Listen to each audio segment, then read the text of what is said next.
Well, we've been having a lot of talk about Social Security here lately, and I thought I would check and see how much Uncle Sam owes Social Security. Well, let's take a look at that situation.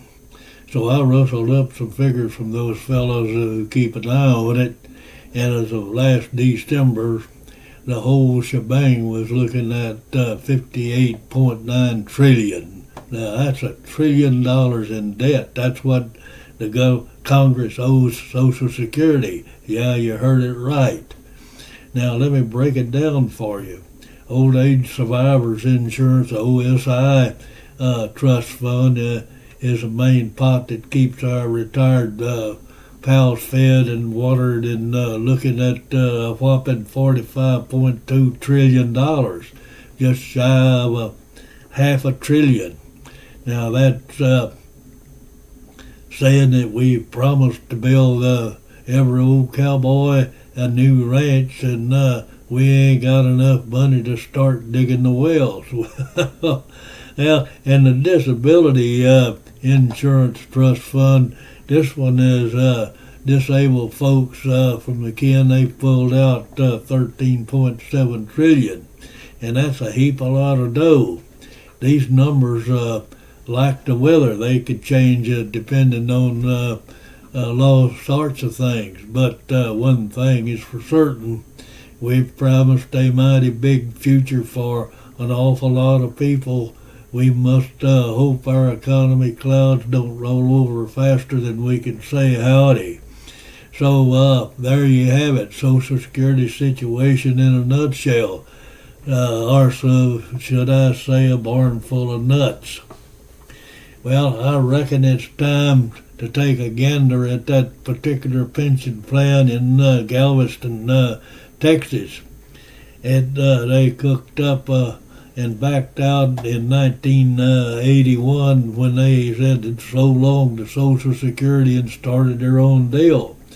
And there's what their plan is like. It's like a mighty fine horse, but it ain't every rider that can ride in the saddle, if you catch my drift. So Social Security looks at this and checks out and improve the way they run their system. But first off, let's say we got an employee with a final average salary of 60 grand and 25 years under his belt. We're going to figure out the monthly retirement payment just like a fancy folks in Washington, D.C. would. Well, when they're talking about these fancy numbers. So take a look at this final salary, multiply by the years they worked, divide by 12, and the annual benefit that'd come around about a monthly intake of $86,680.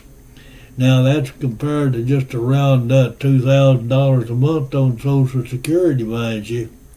Now these payments can vary as much as a weather vane in a Texas tornado compound.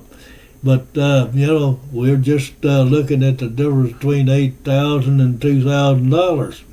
And the government programs have a lot of hiccups. Now, let's tell you about here in Galveston, managed by the county by the big pension fund. It's considered one of the most generous plans of all Texas. But that ain't sunshine and roses either. It has a share of troubles, just like Social Security.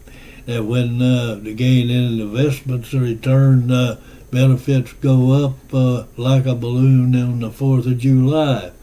Now here's where things get interesting. This plan don't have a waiting period for the coverage. You're in it from the day one. And they offer more payout options than Social Security in a lump sum or various annual annuities. But hold on to your hats again, because that contribution rate is higher than what Social Security is. But there's a lot of difference between $8,000 and $2,000. And Social Security could learn something from Galveston. Unlike Social Security benefits, which are tied to a specific location, Galveston's plan benefits is portable. If an employee leaves the county employment before retirement age, one thing's for sure, the folks in Galveston are mighty proud of their plan, and they believe it works just fine for them. And who am I to argue? After every saddle fits a different horse. So here you have it, my friends. The ins and outs of the Galveston plan.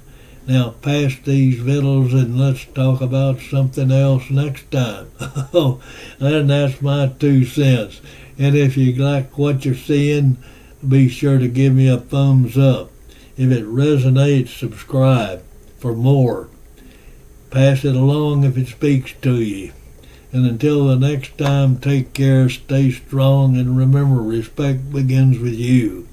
Keep coming and keep shining. And this is Thoughts While Thinking, and these opinions are mine, and it's adios, amigos.